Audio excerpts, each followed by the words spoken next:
장이 끝나도 투자는 끝나지 않는다. 안녕하세요. 어예진의 방과 후 목돈연구소 어예진입니다. 2월 13일 금요일 설 연휴를 앞둔 우리 시장 하락 마감했습니다. 코스피 지수 어제보다 0.28% 내린 약보합 마감하면서 5,507선 지켜냈는데요. 외국인이 1조 원 가까이 순매도하면서 지수 발목을 잡았습니다. 시가총액 상위 종목 하락 우위 보인 가운데 삼성전자가 18만 원을 넘어서면서 또 한 번 고점을 갈아치웠습니다.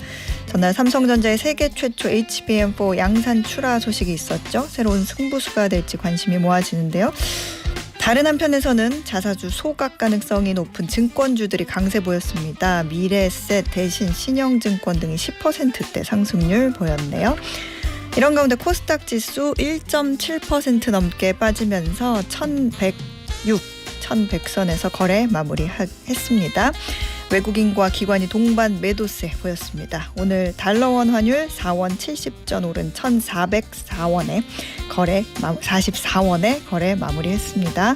지금 이곳 목동의 기온은 8도입니다. 어예진의 방과 후 목돈연구소 시작합니다. 어예진의 방과 후 목돈연구소 첫 곡 홍대광의 잘 됐으면 좋겠다 띄워드렸습니다.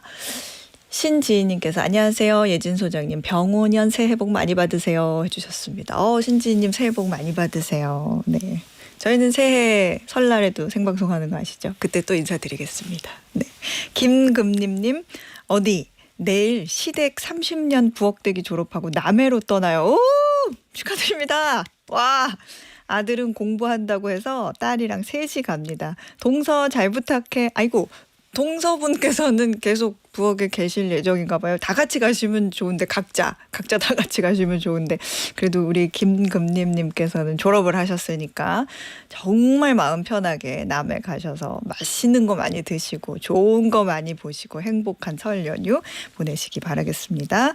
월요일부터 금요일까지 오후 4시에 문 여는 SBS 라디오 어예진의 방과 후 목돈연구소고요. 무료로 SBS 라디오 들을 수 있는 어플 고릴라 그리고 유튜브 채널 시교라로 함께 하실 수 있습니다. 저와 소통 원하시는 분들은 단문 50원, 장문 100원의 유료 문자 샵 1035와 무료 어플 고릴라로 문자 보내주세요. 소개도 해드리고 추첨해서 커피 쿠폰 보내드리겠습니다. 오늘은 자동차의 세계로 떠나는 방과 후 차차차 타고 쉽고 재미있게 경제 공부하는 방과 후 경제교실로 떠나봅니다. 저 어예진이 직접 고른 꼭 알아야 할 뉴스 어뉴스 오늘도 배달 왔습니다.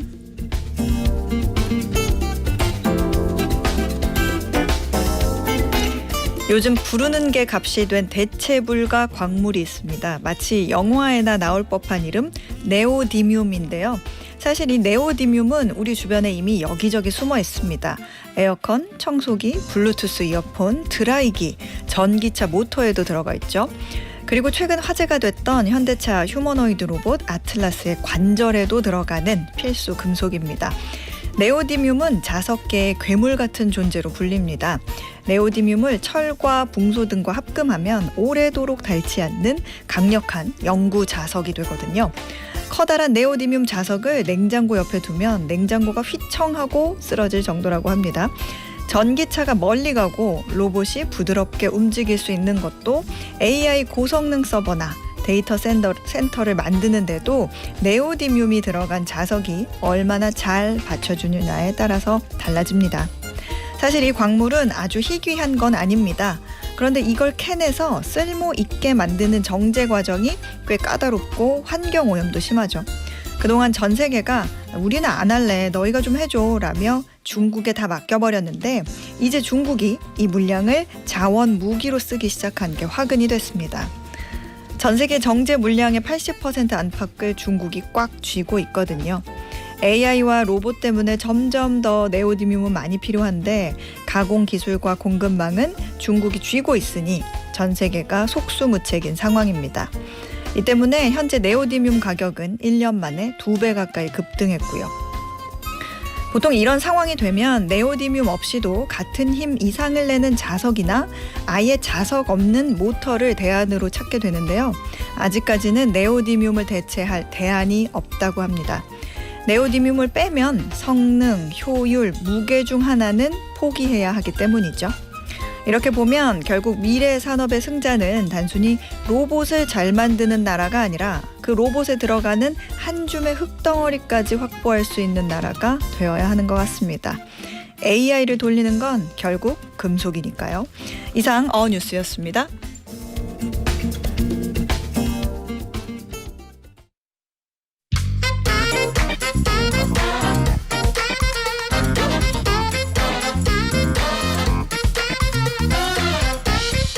매주 금요일마다 자동차 세계로 떠나는 드라이브 방과후 차차차. 오늘도 카매거진 최정필 기자가 가이드해드립니다. 어서 오세요. 네, 안녕하세요. 반갑습니다. 네, 올해 첫 명절인 설 연휴가 오늘 저녁부터 이제 본격적으로 시작이 되는데 뭐 계획 있으세요? 딱히 계획이라기보다는 이제 좀 운동을 좀 그동안 못했던 것 같아서 좀 몰아치기 운동을 좀 해보려고 하거든요. 우리 그거 아세요? 청취자분들이 최 기자님 나오실 때마다 운동 굉장히 많이 하시는 것 같다고 하는데 거기서 더 운동을 하시겠다. 오해입니다. 많이 하진 않았고 등산 계획 같은 것들을 좀 짜고 있는데 멀리는 못 갈 것 같아요. 그렇군요. 요즘 물가가 좀 부담스럽다고는 하는데 그래도 올해 좀 꽤 많은 분들이 이동을 계획하고 계시는 것 같더라고요. 저는 오는 길부터 벌써 좀 차가 막히던데요. 네, 어제부터도 좀 어제 퇴근 시간쯤부터도 계속해서 좀 정체가 있었던 것 같은데 이게 아무래도 새해 첫 명절이다 보니까 새해의 힘이라는 게 조금 있지 않나 좀 그렇게 생각이 됩니다. 뭐 그럼에도 해외로 나가시는 분들도 좀 계신 것 같고 국내에서 이동하는 분들도 좀 계실 것 같은데 한국교통연구원 조사에 따르면은 이번 연휴 기간 동안에 총 이동할 것으로 예상되는 우리 국민의 수는 2,780만 명이라고 이야기를 합니다. 오늘부터 시작해서 연휴 마지막 날인 18일까지 한 2,780만 명이 이동한다 이렇게 좀 예측을 하고 있던데 작년 설 연휴가 워낙에 길었다 보니까 작년과 비교하면 조금 숫자 자체는 좀 줄었다 이렇게 이야기를 하고 있습니다. 이동 인원만 본다면은 작년 대비 한 13.3% 정도 감소를 할 것이다 이렇게 보고 있는데 짧은 기간에 움직여야 되다 보니까 하루하루의 평균 이동량은 좀 많은 작년 대비 9.3% 늘어난 834만 명이 평균적으로 하루에 움직일 것이다 이렇게 좀 전망을 하고 있습니다. 사실은 이제 명절 때만 오면은 이제 운전하시는 분들은 눈치 게임 해야 되잖아요. 그쵸. 언제 출발해야 가장 덜 붐빌까. 내비게이션 계속 새로 고침하고 그런 예측이 좀 필요할 것 같은데 최 기자님은 연휴 교통 어떻게 예측하세요? 제가 할 수 있었으면 이제 돗자리를 깔았을 것 같은데 이제 지금 출발하는 게 가장 빠르다라고 항상 이야기를 하거든요. 언제 출발을 하더라도 항상 이제 맡길 수 있으니까 그런 건데 그래도 이제 정부에서 예측한 수치가 조금 좀 신뢰성이 있지 않을까라는 생각을 조금 해봅니다. 나중에 이제 결과가 나오고서 비교를 해보시는 것도 좋을 것 같은데 우선 정부에서는 오늘부터 오늘 18일까지 6일 동안을 특별교통 대책 기간으로 좀 지정을 하고 집중 관리에 들어간다 이렇게 밝혔습니다. 가장 많은 사람들이 이동할 것으로 예상되는 날은 오는 17일 설 당일이고요. 이날 하루만 952만 명이 이동할 것이다 이렇게 전망을 했습니다. 연휴가 짧다 보니까 하루라도 좀 빨리 먼저 이동을 해야지라고 계획을 하시는 분들도 계실 것 같은데 그렇기 때문에 가장 많은 그 설 당일 다음으로 많은 사람들이 움직일 것으로 예측되는 게 오늘이에요. 오늘. 네, 저희 방송 끝나면 아마 도로가 꽉꽉 막혀 있지 않을까 생각이 되는데. 웃자노. 네, 오늘 예상되는 이동 인구가 877만 명이라고 이야기를 하거든요. 나머지 기간 동안에는 하루 평균 한 790만 명에서 800만 명 정도가 이동을 할 것이다 이렇게 좀 예상을 하고 있습니다. 그렇군요. 연휴 기간 내내 좀 고르게 정체가 있지 않을까 좀 그렇게 생각이 될 것 같은데 그래도 이번 연휴 기간에 전 국민의 한 31.4% 정도가 여행을 계획하고 있다 이렇게 조사가 되기도 했고요. 국내 여행을 계획하신 비중이 한 89.4% 정도, 해외 비중은 작년 대비 한 1.7%포인트가 낮아진 10.6%로 조사가 됐습니다. 국내 여행 많이 계획하고 계시네요. 기차표 같은 것도 예전보다 좀 많이 예매하는 게 좀 높았다고요? 네, 먼저 기차표 같은 경우에는 이제 올해 연휴가 짧다는 거를 정말 좀 잘 알 수 있는 그런 지표가 된 것 같습니다. 예매 속도가 굉장히 빨랐다라고 이야기를 하는데 올해는 코레일 기준으로 총 207만 석의 표가 풀리게 됐다 이렇게 이야기를 하고 있습니다. 지난 1월 15일부터 21일까지 5일 동안 총 123만 7천 석이 판매가 되면서 준비했던 표의 59.7%가 이 5일 만에 판매가 되는 그런 모습들을 좀 보였다고 합니다. SRT 같은 경우에도 32만 9천 석이 공급이 됐는데 지난 26일부터 4일부터 29일까지 한 81.2%에 달하는 26만 7천석이 판매됐다고 하니까 네. 올해는 기차로 이동하시는 분들도 꽤 많을 것 같다. 좀 이렇게 생각이 됩니다. 교통체증도 좀 예상이 되고 있는데 네. 이제 국내에서 이동을 계획하신 분들 중 한 86.1%가 승용차로 이동을 좀 계획을 하고 계신 것 같아요. 그러다 보니까 고속도로 통행량도 작년보다 한 14.1% 정도 증가한 525만 대로 관측이 되고 있습니다. 설 당일 같은 경우에는 작년보다 11%가 증가한 615만 대가 고속도로에 나올 것이라고 하니까 네. 교통 체증은 좀 아무래도 각오를 하셔야 되지 않을까 생각이 됩니다. 그렇군요. 야, 이렇게 교통체증이 예상될 때는 또 걱정인 게 휴게소잖아요. 그렇죠. 특히 요즘에는 전기차도 굉장히 많이 늘어나가지고 전기차 충전 이거 굉장히 신경 써야 될 것 같아요. 예전에는 그런 것까지는 좀 덜 신경 써도 됐는데 이제 좀 바뀐 고속도로 휴게소 풍경이다. 좀 이렇게 볼 수 있을 것 같아요. 네. 사실 안전 측면에서는 그렇지 않아야 하는 게 좀 맞는 건데 이제 명절과 같이 이제 정말 많은 차들이 도로 위로 쏟아져 나오는 날에는 네. 휴게소 들어가는 것도 힘들어요. 들어가는 것도 줄 서죠. 네, 들어가는 것도 힘들고 나오는 것도 힘든데 그러다 보니까 마음이 급하신 분들 특히 좀 화장실이 급하신 분들 같은 경우에는 네. 진입로 어딘가에다가 대충 좀 세워놓고 뛰어갔다 오시는 분들이 계십니다. 사실 이거 위험하기 때문에 안 하셔야 되는 게 맞는 건데 네. 그럼에도 너무 급하셨을 테니까 라고 우리가 조금 넘어가는 게 있긴 하거든요. 만약 그렇게 하신다면 정말 조심해서 가능하면은 좀 기다리더라도 한 명이라도 남아서 휴게소 안으로 들어가시는 것이 좋을 것 같습니다. 네. 이게 그래도 이제 일반적인 기름을 넣는 차라고 한다면은 이제 기름이 떨어질 때쯤 되면 좀 마음이 좀 두근두근하게 되는데 네. 그래도 어떻게든 차에다가 기름의 통을 빌려서 기름을 담아와서라도 내 차에다가 넣을 수 있단 말이에요. 근데 전기차 같은 경우에는 그게 안 됩니다. 어떻게든 충전소까지 가야 돼요. 네. 근데 문제는 나만 그런 게 아닐 거란 말이에요. 충전소에 누군가는 이미 충전을 하고 있을 거고 그 차가 빠지면은 내가 해야지라고 기다리고 있는 분들도 계실 거예요. 그렇죠. 내가 충전소에 갔는데 앞에 이미 그렇게 대기 인원들이 있다 그렇다면은 사실은 이제 주변에 다른 데 좀 주차 공간에 차를 대고 기다리셔야 되는 게 맞는 건데 네. 배터리도 좀 부족해졌고 내 마음도 급해졌고 그러면은 하시게 되는 선택이 그러면은 난 다음 휴게소로 간다 이거예요. 근데 문제는 다음 휴게소라고 사정해 놨다는 보장이 다르지 없거든요. 않을 것 같은데. 네, 그러다 보니까 이게 좀 복불복의 이제 굴레에 빠지게 되는 그런 상황들이 좀 생기게 되는 건데 네. 사실 고속도로 휴게소가 항상 그렇게 붐비는 것도 아니고 그리고 이제 고속도로마다 그런 사정들이 조금씩 있다 보니까 내가 어떤 휴게소를 언제 들어가야지 좀 그런 것들을 좀 피할 수 있을까에 대한 좀 확답을 내리기가 조금 어렵거든요. 네. 그러니까 배터리 잔량을 신경 쓰는 게 최근 들어 새롭게 생긴 이 고속도로의 고민이다 이렇게 볼 수 있을 것 같습니다. 뭔가 그러면 고속도로 진입하기 전에 어디에서 뭐 충전소를 사용할 수 있는지 뭐 이런 정보를 좀 미리 알 수 있으면 좋을 것 같은데 방법이 없을까요? 사실 불가능한 건 아닌데 네. 이게 생각보다 좀 어려운 문제인 것 같기는 해요. 사실 이제 지금도 기후에너지 환경부하고 한국환경공단에서 제공하고 있는 이 무공해차 통합 누리집이라는 사이트가 있는데 네. 그 사이트에 들어가 보시면은 모든 이 전기차 충전기와 통신을 하면서 현재 상태를 확인을 할 수가 있습니다. 현재 충전 중인지 고장인지 뭐 사용을 할 수가 있는지 이런 것들을 좀 볼 수가 있게 되는 건데 네. 문제는 이게 실시간 정보가 아니라는 점이에요. 사실 우리나라 같은 경우에도 지금 전기차 충전 서비스를 제공하는 업체들이 생각보다 좀 많거든요. 많이 정리가 됐다고 하지만 여전히 좀 많은 편인데 그런 업체들이 다 각각의 어플리케이션을 사용을 하고 있다 보니까 네. 어느 정도 확인을 할 수 있지만 실시간으로 확인을 하려면은 그 업체의 어플리케이션을 또 켜야 되고 계속 어플리케이션을 바꿔가면서 써야 되는 그런 상황들이 좀 나오게 됩니다. 네. 그러다 보니까 전기차 오너분들이 많이 불만을 가지고 있는 것 중에 하나 그런 서비스마다 회원카드 사실 다 따로 갖고 다니시거든요. 이게 이제 전기차 요금을 이제 카드 로밍이라고 해서 내가 갖고 있는 하나의 회원 카드로 다른 서비스까지 다 결제를 하는 그런 서비스도 가능하기는 한데 네. 충전기의 사용 환경, 사용 상태 같은 것들도 그런 식으로 확인할 수 있으면 좋겠다라는 이야기가 꾸준히 나오고 있기는 하지만 이게 아직까지는 좀 반영이 안 되고 있습니다.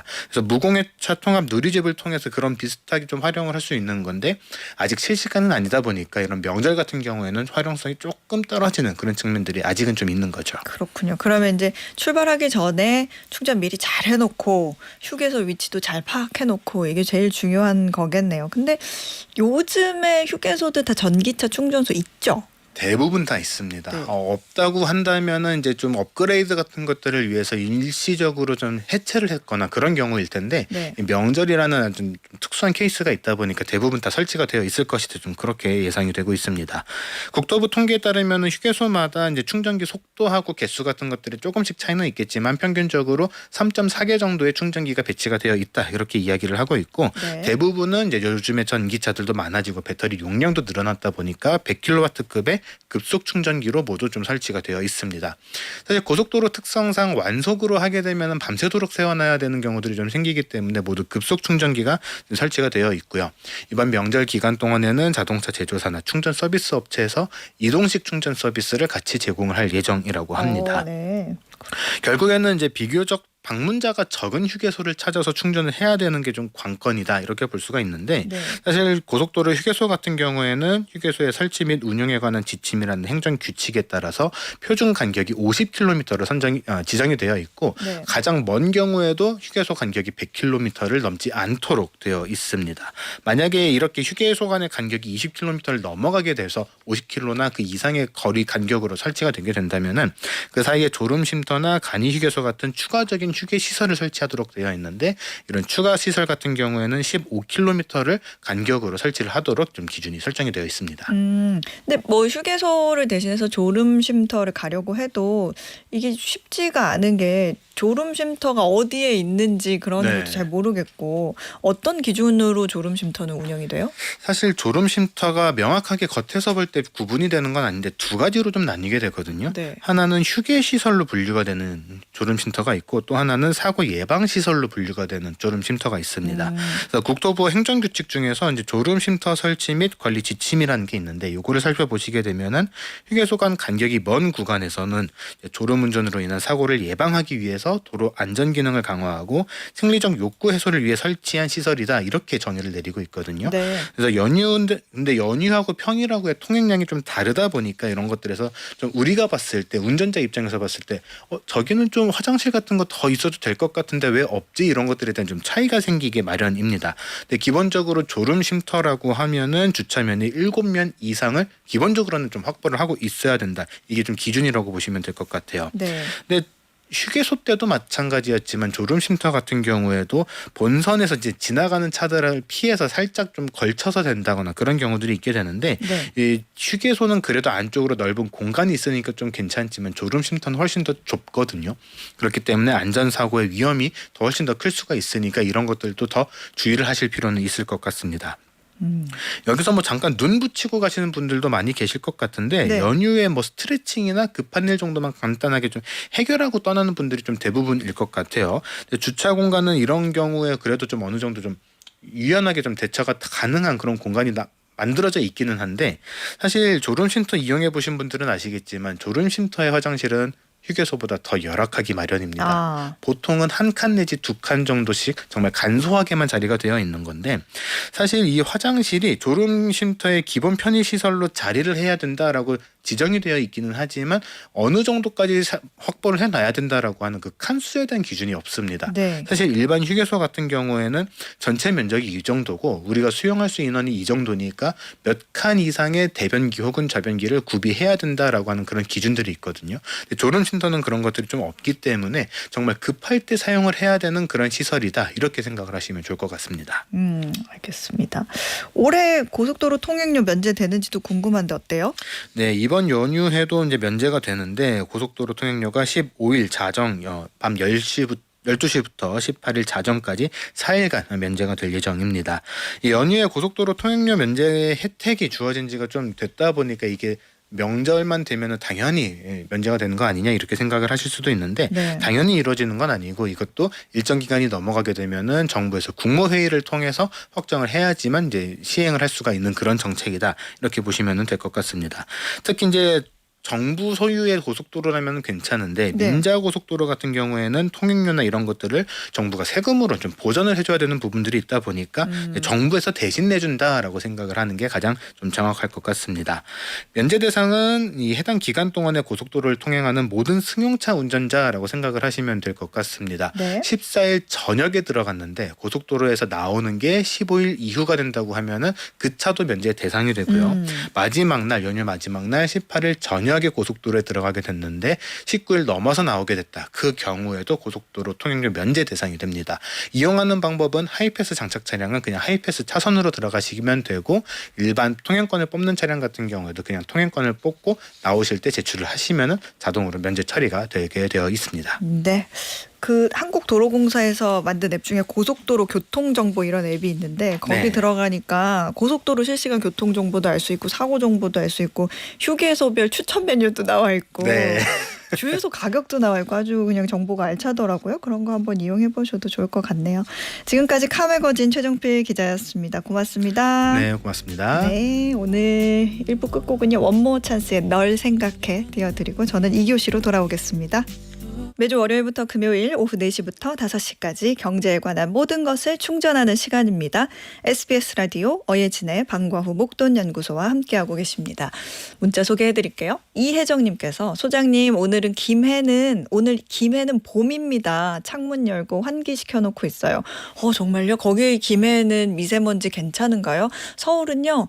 뿌예요. 그래서 초미세먼지, 미세먼지 다 매우 나쁨이에요. 그래서 저도 날도 좋아서 온도가 좀 올랐길래 환기하고 좀 기분 좀 새롭게 하고 싶었는데 창문 못 열고 공기청정기만 돌리다가 왔습니다. 부럽습니다. 저도 창문 활짝 열고 싶네요. 최진숙님, 소장님 출석 인사해요. 명절 연휴 전 금요일이네요. 우리 남편님 걱정 없이 일 잘 되고 주식창 매일 빨간불만 활활 오르면 좋겠습니다 해주셨어요. 아유 최진숙님 제가 봤을 때는 남편분 일 걱정 없이 잘 될 것 같아요. 최진숙님께서 일단 어박목을 듣고 계시잖아요. 이렇게 안에서 단단하게 이게 뿌리 단단하게 받쳐주고 있는데 남편분께서 안 될 리가 있겠습니까? 원래 뭐 그렇잖아요. 부부 사이는 활과 화살이라고 해가지고 한 사람이 이렇게 단단하게 지지해 주고 있으면 방향 아주 쫙 잡아가지고 착착 잘 나가죠. 네, 그러니까 잘 되실 겁니다. 하혜련님, 저는 일요일부터 3박 4일간 부산에서 서울로 여행 갑니다. KTX 예매 성공했어요. 서울 기대됩니다 해주셨네요. 하혜련님 서울 올라오시는군요. 서울 오시면 야경도 한번 좀 보시고요. 그때 미세먼지 없었으면 좋겠는데 야경도 좀 보시고 서울 맛집 투어도 한번 다니시고 디저트 투어도 가시고 여기저기 재미있는 시간 많이 보내다가 가시면 좋겠습니다. 자, 오늘의 퀴즈 풀고 2교시로 넘어가 보겠습니다. 지난 몇 년간 AI 붐을 타고 글로벌 주식시장이 크게 상승했죠. 하지만 그 이면에서 부의 양극화는 오히려 더 심화되고 있습니다. 자산 가격 상승의 혜택을 본 고소득층은 소득과 소비가 늘어난 반면 저소득층은 고물가와 경기 둔화 속에 구매력이 떨어지며 더 힘겨운 상황에 놓여 있는데요. 퀴즈입니다. 자산시장의 호황으로 소득과 소비가 늘어난 고소득층과 고물가와 경기 둔화 속에 구매력이 떨어진 저소득층의 격차가 점점 벌어지는 현상으로 그래프가 갈라지는 모습이 마치 이 알파벳 모양과 닮았다고 해서 이름 붙여진 경제 용어는 무엇일까요? 보기 있습니다. 1번 A자형 경제, 2번 B자형 경제, 3번 K자형 경제. 정답 아시는 분들은 단문 50원, 장문 100원의 유료 문자 샵 1035나 무료 어플 고릴라로 보내주세요. 당첨되신 분들 중에 추첨해서 편의점 상품권 보내드리겠습니다.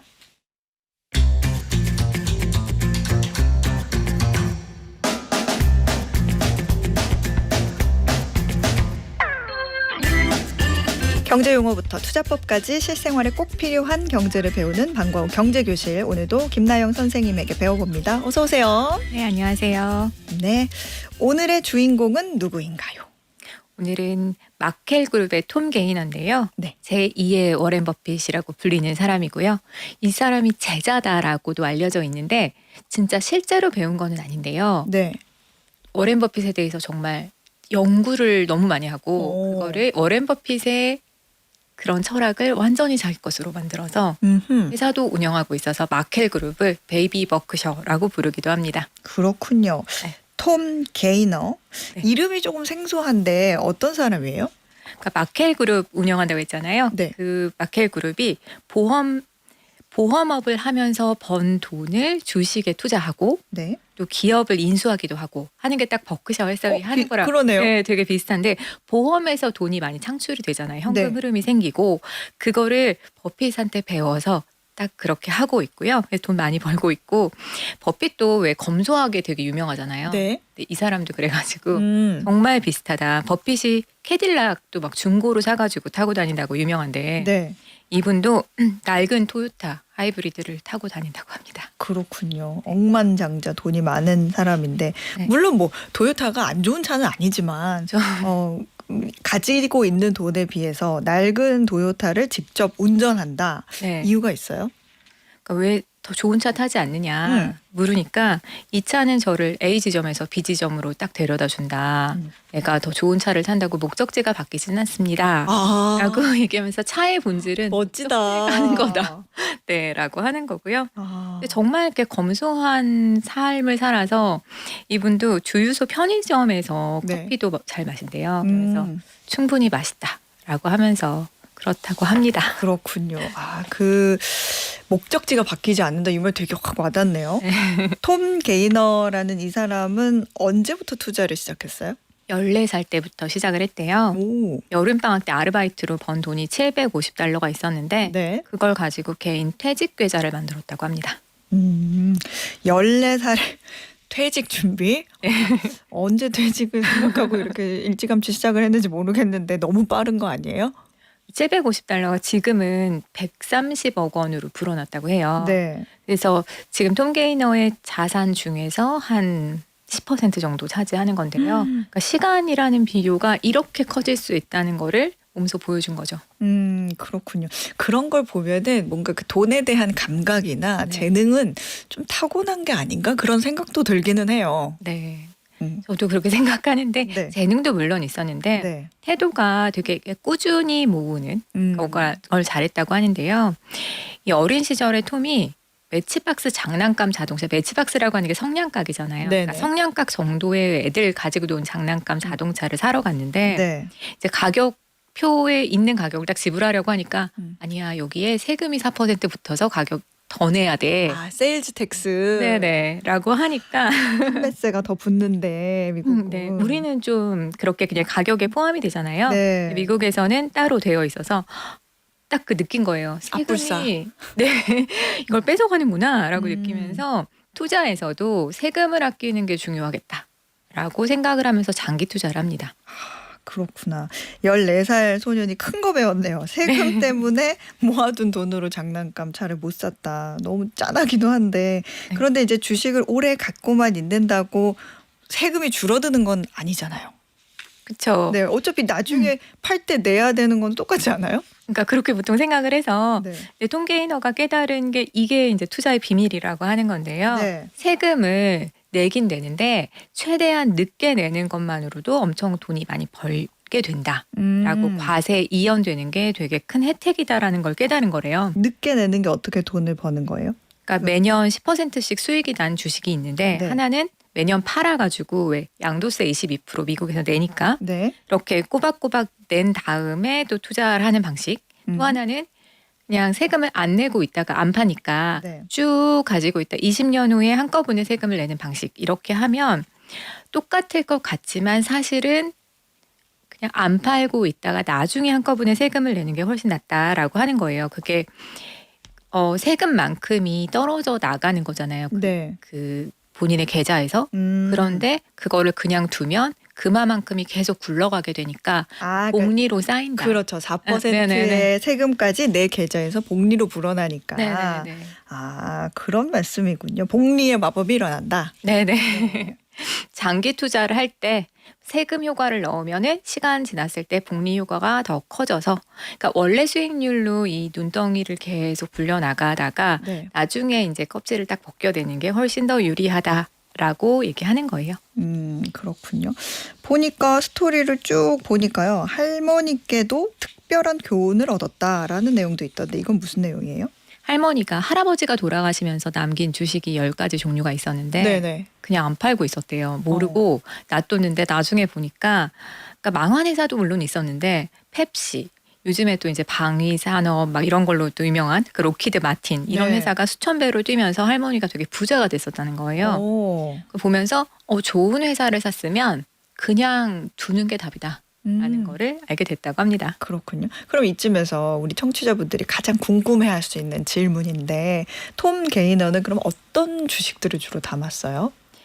그러니까 4가지 필터로 회사를 파악해라라고 하는데요. 네 가지. 네, 첫 번째는 빚이 적은 거, 그리고 돈을 잘 버는 회사, 너무 당연한데 근데 빚이 많으면 위기 때 금방 무너질 수 있다라고 생각하는 거고, 두 번째는 경영진이 능력이 있고 정직해야 된다. 정직하지 않은 사람하고는 절대 거래하지 말아라 하는데, 이 정직한 거 정말 중요하죠. 그렇죠. 능력이 있는데 정직하지 않으면 언젠가 당신의 돈을 훔칠 것이고, 정직한데 능력이 없으면 당신 돈을 날릴 것이다. 그래서 정직성과 능력이 중요하다라고 얘기하는 겁니다. 그렇군요. 네. 세 번째를 보니까 재투자네요. 이거는 무슨 뜻이에요? 회사가 번 돈을 다시 다른 사업을 한다든지 이 사업을 더 좋게 만든다든지 이런 투자를 해가지고 덩치를 계속 키워나가고 더 좋게 만들어야 된다라고 하는 거고요. 톰 게이너가 버핏 좋아했다 그랬잖아요. 네. 버핏이 천재였던 이유가 번 돈을 다시 어디에 투자해야 되는지를 알았기 때문이다라고 얘기를 하거든요. 그 회사도 이제 번 돈이 있으면 어디에 그걸 투자를 잘 하는지를 보고 선택을 해라라고 하는 건데요. 네. 요즘 미국 주식 같은 경우에는 왜 배당 너무 많이 하고 자사주 소각도 많이 하고 하느라고, 그러니까 물론 그게 이제 주가에 좋은 반영이 되지만 하지만 그런 회사가 오래 갈 수 없어라고 얘기를 하는 거예요 또. 그렇군요. 마지막 네 번째 가격이네요. 가격. 이 가격이라고 하면 사실 왠지 느낌상 무조건 싼 걸 사세요라고 하기에는 너무 재미없을 것 같고 그렇다고 뭐 비싸지만 그래도 비싸다고 생각해도 좋은 걸 사세요인지 아니면 싼 걸 사세요인지 어떤 거예요? 조금 비싸도 네. 좋은 회사 거를 사라라고 하면서, 그러니까 좋은 기회를 놓치는 부자기의 실수 하지 않아가지고 나중에 이 주식 살 걸 하는 거 많잖아요. 요즘 우리가 많이 느끼고 그렇죠. 있는 감정이네요. 네. 네, 그래서 그게 실제로 돈을 잃는 것도 뭐 아쉽지만 엄청나게 오를 거를 놓쳐버리는 것도 너무 아까운 거다라는 얘기를 하는 거예요. 그렇군요. 단순히 이제 싼 가격만 쫓지 말고 좀 미래 가치를 보라 이런 말씀 같은데 사실 이제 일반 투자자들은 우리 같은 오늘 주가가 얼마인지 뭐 숫자가 몇인지 이런 것만 사실 보게 되잖아요. 근데 이제 게이너는 이럴 때 숫자보다 중요한 게 조금 더 이제 보는 눈이다라는 얘기를 하는 사람인 것 같은데 단지 이제 그 순간에 보이는 장면 뭐 그래프 이런 게 아니라 이제 사진을 보고 하는 그런 투자가 아니라 마치 영화를 보는 것 같은 투자를 해라 이런 말을 했다면서요? 네네. 그러니까 사진 투자하지 말고 영화 투자해라라고 지금 소장님 말씀하신 게 다 그대로 다 말씀해 주셔가지고 네네. 근데 정말 딱 지금의 가격이 비싸다라고 해가지고 사지 말고 그러니까 이게 왜 회사들도 사진이 보정이 가능한 것처럼 예쁘게 보정하고 그러니까 짧은 순간은 그게 가능하잖아요. 네. 네, 근데 그런 게 아니라 그 회사의 서사, 그 회사의 뭐 경영진 이런 거를 잘 봐야 된다라고 하면서 찰나의 미모에 속지 말아라 라고 얘기를 하는 거예요. 그래서 지금의 주가나 지금의 뉴스 헤드라인이 뭐 되게 잘 나가고 있다 요것만 보지 말고 그 회사가 정말 지속적으로 가능한 이익을 내고 있는지 그런 그 회사의 스토리를 봐라라고 하는 겁니다.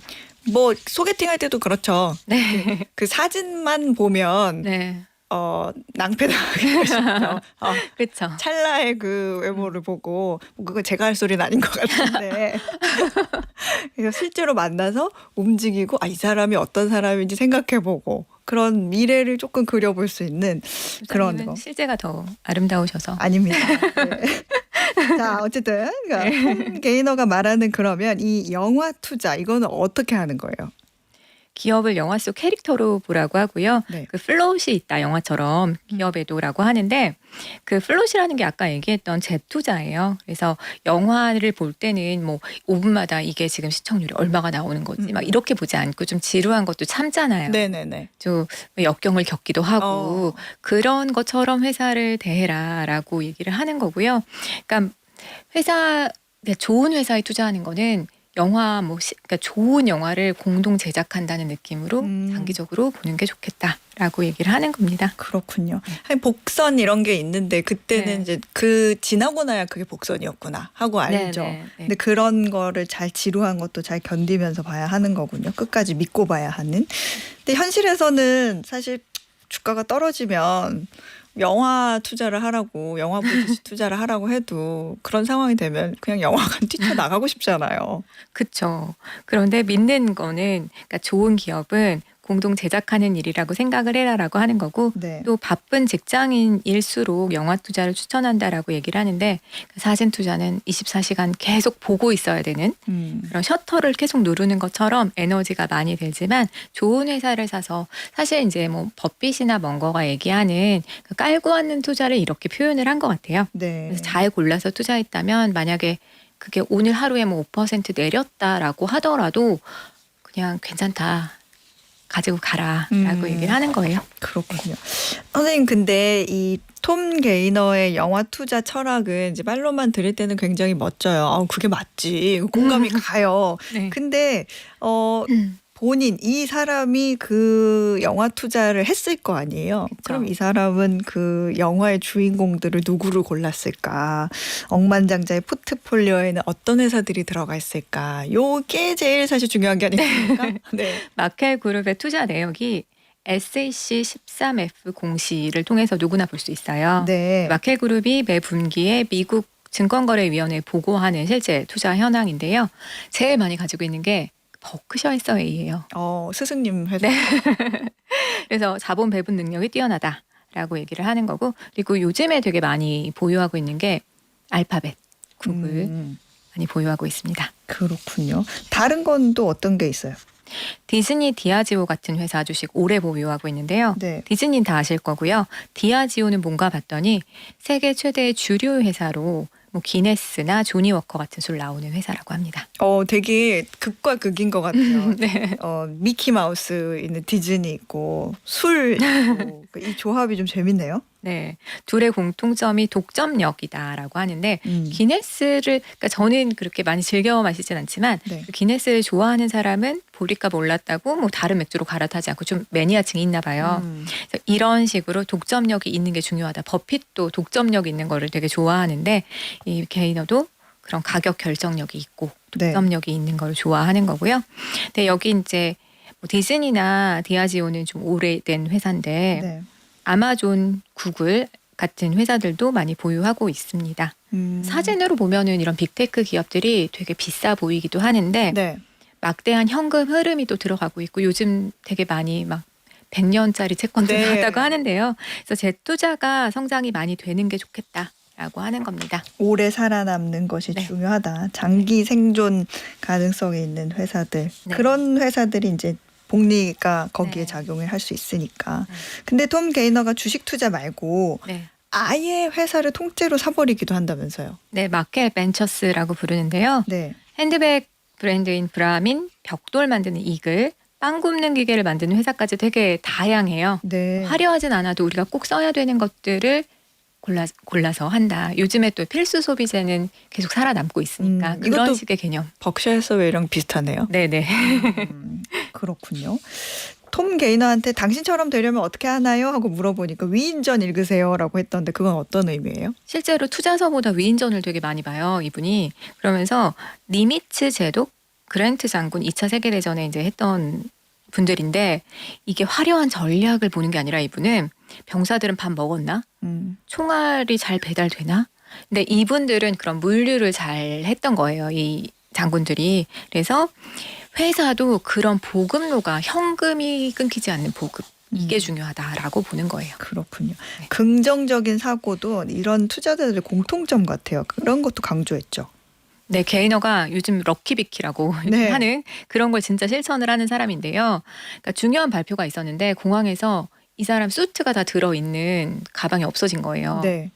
근데 그럴 때 이제 당황하고 항공사에 화낼 것 같은데 이분은 빨리 TJ max라고 하는 그런 네네. 마트가 있는데 거기 가가지고 헐렁한 거 하나 사 입고 올라가가지고 저 옷 좀 이상하죠. 근데 제가 가방을 잃어버려서 이렇게 됐는데 오히려 여러분께 진심을 이렇게 전할 수 있게 된 것 같다. 옷차림이 아니라 그래서 더 좋다라고 얘기했다고 합니다. 그렇군요. 게이너에게 돈 버는 법 이거가 강조하는 거는 뭐예요? 되게 간단하게 말을 하는데요. 번 거보다 적게 쓰고 남은 돈 꾸준히 투자하고 살아남아라라고 얘기를 하는 거고 또 그러니까 되게 이제 너무 당연한 얘기인데요. 남한테 친절해라 그래야 사람을 얻는 게 사실 투자다라고 얘기도 하고 네. 회사에 대해서도 고객을 이용하는 회사는 나쁘다. 고객하고 도와주고 함께 가는 회사를 봐라라고 얘기합니다. 게이너의 투자 철학 청취자분들이 이 중에 배울 만한 포인트 하나 있으면 마지막으로 짚어주세요. 내가 죽었을 때 사람들이 나를 어떤 사람으로 기억해 주길 바라는지를 미리 생각을 해보고 그 모습에 맞춰서 오늘을 살라고 얘기합니다. 돈만 많은 부자가 아니라 존경받는 사람이 되라라고 얘기하는 거죠. 나를 어떤 사람으로 기억해 주길 바라는가. 네. 지금까지 김나영 선생님이었습니다. 즐거운 설 연휴 보내세요. 고맙습니다. 네, 고맙습니다. 네, 퀴즈 정답 확인해 보겠습니다. 오늘의 퀴즈에서는 자산시장 호황 속에 고소득층은 더 부유해지고 저소득층은 경기 침체와 물가 부담으로 더 어려워지는 현상, 그래프가 위아래로 갈라지는 모습이 알파벳 K와 닮았다고 해서 붙여진 용어가 뭔지 여쭤봤는데요. 정답은 3번 K자형 경제입니다. 오늘 편의점 상품권 받으실 세 분은요. 듣기만 하다 퀴즈 첫 도전해봐요 라고 보내주신 5770님 성공하셨습니다. 네. 그리고 신영수님 투자라도 잘 해보고 싶어서 열심히 들어보렵니다 해주셨는데 투자까지 잘하는 그날까지 제가 곁에 있겠습니다. 신영수님 화이팅이에요.